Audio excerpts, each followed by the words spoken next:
श्री स्वामी समर्थ. नमस्कार, मी जागृती आणि येत्या 20 मार्चला स्वामींचा प्रकट दिन आहे आणि या प्रकट दिनानिमित्त आपण जे स्वामींचं चरित्र सारामृत आहे ते जाणून घेऊया. बरोबर 21 दिवस आणि 21 दिवसांचं श्री स्वामी चरित्र सारामृत, प्रत्येक दिवशी एक एक अध्याय ह्या व्हिडिओद्वारे मी तुम्हाला समजून सांगण्याचा नक्की प्रयत्न करेल. काही चुकलं तर नक्कीच मला क्षमा करा, पण मी माझा परिपूर्ण प्रयत्न करेल की प्रत्येक अध्याय तुम्हाला थोडक्यात का होईना नक्की समजेल. तर सगळ्यात आधी हे समजून घेऊया की स्वामी नक्की काय होते, श्री स्वामी समर्थांचं अस्तित्व काय होतं, कसं होतं. तर तुम्हाला माहिती आहे, ब्रह्मा, विष्णू आणि महेश ह्या तिघ देवतांनी पृथ्वी तलावावरती ठरवलं की कलियुगामध्ये एक वेगळा अवतार घ्यायचा आणि तो अवतार म्हणजे श्री दत्तात्रय. श्री नृसिंह सरस्वती, श्री श्रीपाद वल्लभ यांच्या अवतारानंतर स्वामी महाराजांनी अवतार घेतला आणि हा स्वामी महाराजांचा अवतार म्हणजेच आपले श्री स्वामी समर्थ महाराज.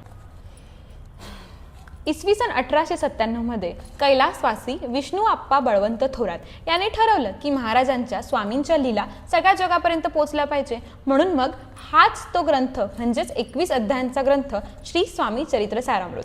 चला तर मग सुरू करूया सगळ्यात आधी आपल्या पहिल्या अध्यायाला. श्री गणेशाय नमः, श्री सरस्वते नमः. सगळ्यात आधी सुरुवात होते ती महाराजांच्या भक्तीमध्ये, महाराजांच्या सेवेमध्ये असलेल्या एका मंत्रापासून. सुरू करूया.